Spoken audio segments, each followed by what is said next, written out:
ఇక్కడ ప్రతిపక్ష నాయకుడు మధుసూనాచారి గారిని అరెస్ట్ చేస్తావు. జిల్లాలో 15 ఏళ్లు సీనియర్ మంత్రిగా పనిచేసిన సబితా ఇంద్రారెడ్డి గారిని అరెస్ట్ చేస్తా ఉంటావు. నువ్వు అరెస్టులతో కాదు పరిష్కారం, మమ్మల్ని చూడనీయకపోవడం కాదు పరిష్కారం.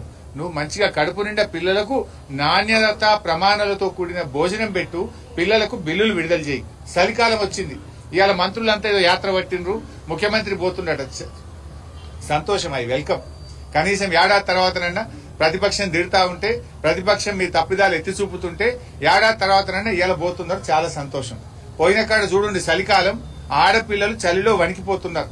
అక్కడ ఉండేటువంటి సోలార్ ప్యానెల్స్ కోతులు అన్ని చెడగొట్టినాయి అంటున్నారు.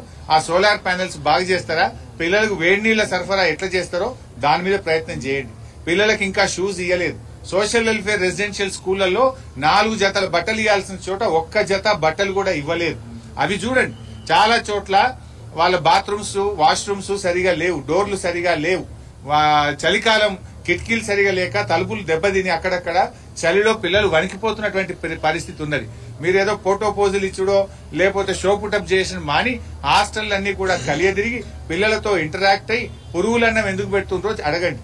ఇప్పుడు మేము లీలావతి అనే అమ్మాయిని ఏమైంది బిడ్డ అని అడిగితే పురుగుల కిచిడి పెట్టిండ్రు, కిచిడీలో పురుగులు కనబడ్డాయి సార్, మేము అడిగితే మమ్మల్ని కొట్టారు, మేము ఆ అన్నం తినడం వల్ల మాకు ఇబ్బంది వచ్చింది అని అమ్మాయి చెప్తా ఉంది.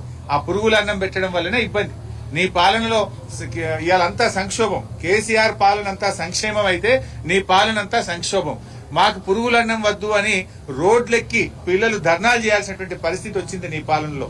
సో ఈరోజు ప్రభుత్వం వెంటనే ఇప్పటికీ కూడా హాస్టళ్లలో పనిచేసే అవుట్ సోర్సింగ్ ఉద్యోగులకు 4-5 నెలల నుంచి జీతాలు పెండింగ్ ఉన్నాయి. హాస్టళ్లలో ట్యూషన్ చెప్పే ట్యూటర్ల జీతాలు ఇంకా కూడా పెండింగ్ లో ఉన్నాయి.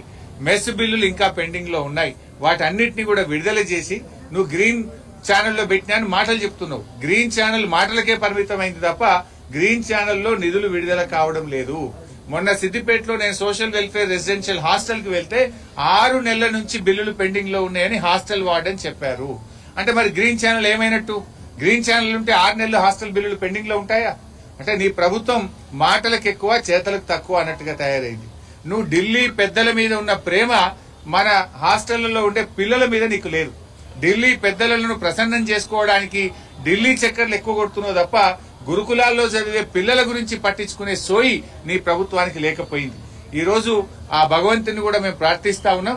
లీలావతి తొందరగా కోలుకోవాలని, తిరిగి చక్కగా అమ్మాయి చదువుకోవాలని, పైకి రావాలని ఆ భగవంతుని ప్రార్థిస్తా ఉన్నాం.